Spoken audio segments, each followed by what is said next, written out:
Imagine waking up, stepping outside with your morning coffee, and realizing your car is gone. Not stolen. Not misplaced. Towed. From your own driveway. By Karen, the self-appointed HOA queen, clipboard in hand, who had decided, without any authority, that my car didn't belong. And not only did she have it illegally towed, but she actually had the audacity to demand that I pay the storage fee. Well, guess what? She messed with the wrong neighbor. And this is the story of how Karen finally got what she deserved.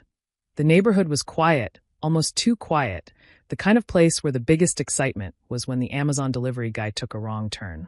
It was a peaceful cul-de-sac, lined with neatly trimmed lawns, identical mailboxes, and homeowners who mostly kept to themselves, until she arrived. Karen. The name alone sent shivers down spines.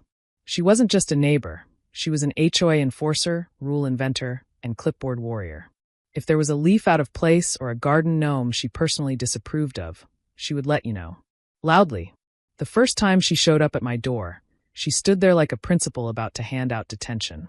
"Your trash cans," she announced, pointing dramatically toward the curb. I blinked. What about them? They were out 37 minutes early. That's a violation of Section 14B of the HOA guidelines. I stifled a laugh. She was serious. From that day on, Karen was a one-woman HOA patrol squad.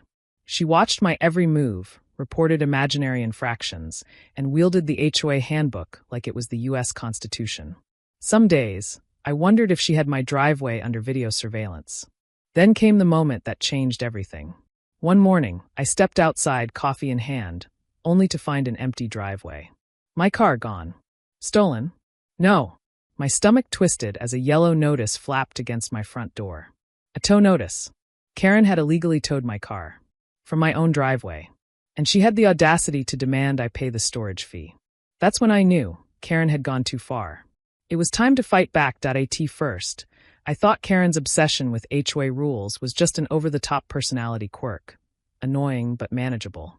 Maybe she just had too much time on her hands, or maybe she had a personal vendetta against anything that didn't align with her perfect neighborhood vision. But as the days went on, it became painfully clear this wasn't just some harmless nitpicking. Karen was on a power trip. She started small, issuing ridiculous violation notices like they were parking tickets. One day, she left a warning on my door about improper mailbox maintenance. I checked the mailbox.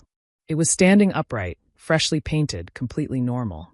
But according to Karen, it had an unapproved shade of beige. A week later, she knocked on my door, holding a clipboard like a police officer about to write a citation. "Your grass is a 1/4 inch too long," she announced. I raised an eyebrow. Did you actually measure it?" She didn't blink. HOA standards must be upheld. Things only got worse from there. She started monitoring the entire street like a self-appointed neighborhood security guard. Every morning, she did her rounds, inspecting driveways, peeking over fences, and jotting down notes in her little binder. Because apparently, minor infractions were a threat to suburban society. One day, I caught her standing in the middle of the road, hands on her hips, staring at my car like it had personally offended her. She turned and shook her head. "I'm afraid your vehicle is not in compliance." I frowned. "With what?" She sighed dramatically, flipping through her clipboard. HOA guidelines require all vehicles to be properly parked within the designated space, at an appropriate angle. Yours is slightly off-center. I stared at her. "You're kidding." Karen was not kidding. And that's when she made her biggest power move yet. Threatening to tow it. I should have known Karen wouldn't stop at petty violation notices and dramatic sighs. But even in my wildest HOA nightmares, I never imagined she'd go this far. It was a normal morning, until it wasn't. I stepped outside, coffee in hand, ready to leave for work. That's when I noticed something was off. My driveway, usually occupied by my perfectly legal, HOA-compliant vehicle, was empty. At first, I thought I was losing it. Maybe I parked on the street? Maybe I was still half asleep? But then I saw it, the bright yellow notice taped to my front door, flapping in the wind like a flag of injustice. Notice of vehicle removal. My stomach twisted. "Karen." I bolted to the street, looking around like my car might magically reappear. Instead, I spotted Karen standing smugly on the sidewalk, arms crossed, her clipboard of doom tucked under one arm. "What did you do?" I demanded. She barely flinched. "Your vehicle was towed per HOA regulations." My jaw nearly hit the pavement. You towed my car? From my own driveway. Karen nodded, as if she had just done the community a great service. Section 12A clearly states that vehicles must not be stored in visible locations for an extended period. I took a deep breath, trying to stay calm. Karen, that rule is about abandoned cars. My car isn't abandoned. I drive it every day. She waved a dismissive hand. Rules are rules. I felt a migraine coming on. Where is it? Oh, you can retrieve it from Sunnyvale impound lot. But there's a storage fee you'll need to pay before they release it. She actually had the audacity to smile. That was it. That was the moment I knew. Karen had just declared war, that I wasn't going to let this slide. Karen had crossed the line from annoying busybody to full-blown HOA dictator, and it was time to fight back. The first thing I did was call the towing company. After a painful 20 minutes on hold, a bored-sounding employee confirmed that yes, my car had been towed. Yes, it was at the impound lot. And yes, I'd have to pay a ridiculous fee to get it back. Who authorized this tow? I asked, already knowing the answer. The employee sighed. Some lady named Karen? Of course. I took a deep breath and called the HOA office next. If there was even a shred of justice in this world, surely they would tell me that Karen had no right to tow my car. I was right. Wait, she did what? The HOA rep on the phone sounded just as stunned as I was. Karen isn't authorized to tow vehicles from private driveways. That's completely illegal. Bingo. Fueled by righteous rage, I started building my case.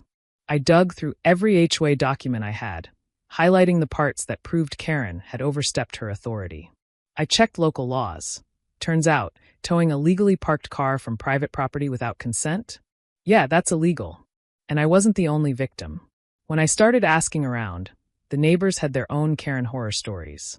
She fined me for having a garden hose in my yard, Tom from next door whispered, glancing around as if she might hear him. She tried to write me up because my Halloween decorations violated the aesthetic integrity of the neighborhood, another neighbor added.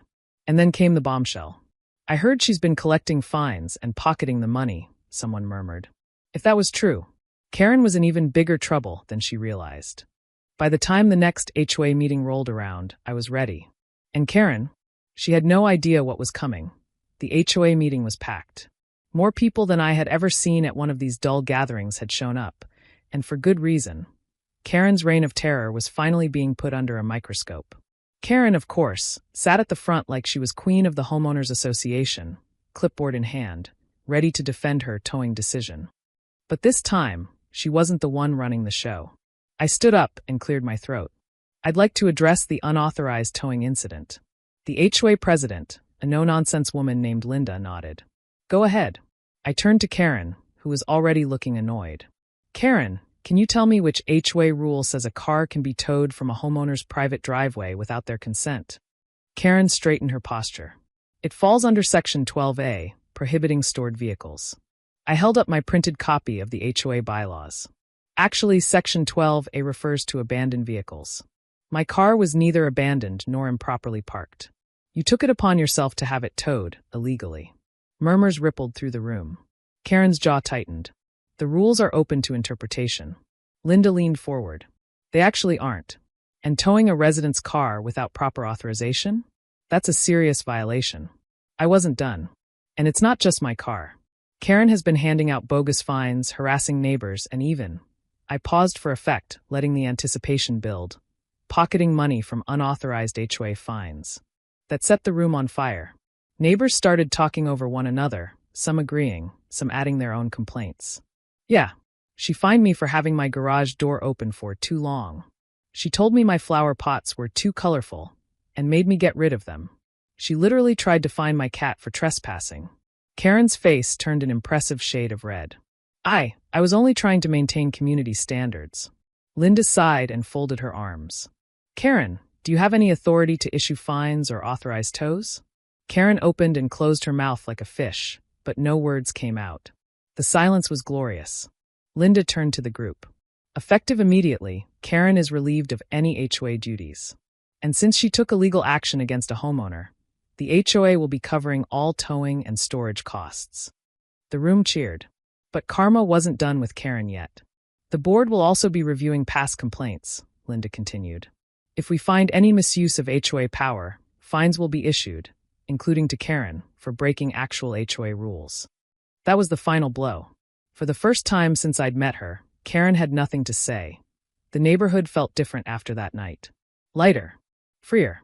It was like the collective weight of Karen's clipboard dictatorship had been lifted from all of our shoulders. The very next morning, something miraculous happened. Tom from next door parked his car slightly crooked in his driveway, on purpose. Just a little off-center. A silent act of rebellion. Nobody said a word, but we all noticed. By the end of the week, the neighborhood had undergone a quiet transformation. Halloween decorations reappeared. Mailboxes stood proudly, no longer under Karen's judgmental glare. Someone even put up a garden gnome army, an inside joke that only we understood. And Karen, after her very public humiliation, she stayed inside for a while, probably plotting a new way to impose her will. But without any real power, all she could do was watch as the neighborhood reclaimed its sanity. Rumors swirled that she was thinking about moving. Nobody tried to stop her. As for me, I got my car back free of charge, thanks to the HOA covering the fees. But just to be safe, I installed security cameras facing my driveway. Because, let's be honest, you can never be too careful when a Karen is involved. One night, as I sat on my porch, sipping a well-earned drink, Tom wandered over. He nodded toward my driveway. "Car looks good there." "Yeah," I said, stretching out in my chair. "It really does." For the first time in months, I didn't have to worry about an HOA notice, a complaint letter, or a ridiculous fine. Karen was defeated. The driveways were finally safe. And the best part, we never let another Karen rise to power again. Have you ever dealt with an HOA Karen? What's the most ridiculous rule they tried to enforce?